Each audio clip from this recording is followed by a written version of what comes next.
सम्पूर्ण दर्शकबिनहरूलाई हेलो नमस्कार हार्दिक अभिनन्दन र आज चाहिँ हामी यहाँनिर सुटको लागि आएको थियौँ रिसर्ट ब्लू माउन्टेनमा।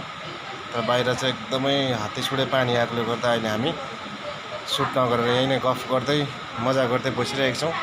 अहिले सर्ट भएको छैन।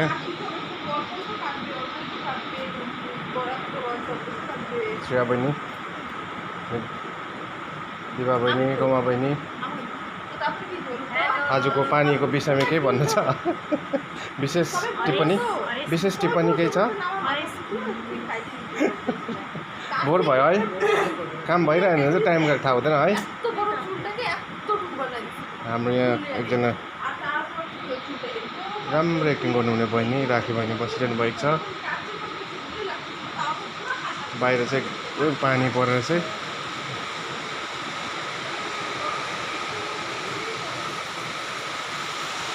यस्तो दिन भइरहेको छ। के भन्नु अब, आज हाम्रो कामै रोकिरहेछ।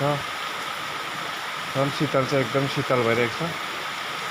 अब यो प्राकृतिक हो, हामीले यसलाई रोकटोक गर्नु पनि सक्दैनौँ। यो त एउटा ईश्वरसित सम्बन्धित हो।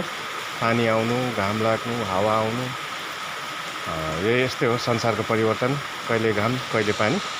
र अहिले हामी यस्तै दिनहरूलाई समेटेर यहाँ बसिरहेको छौँ। हरानी र बहिनी बसिरहनु भएको छ। हाम्रो सब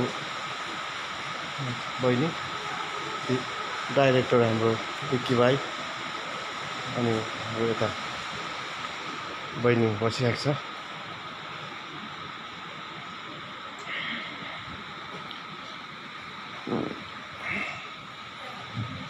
र आजलाई म मेरो भिडियो यहीँ नै समाप्त गर्दैछु।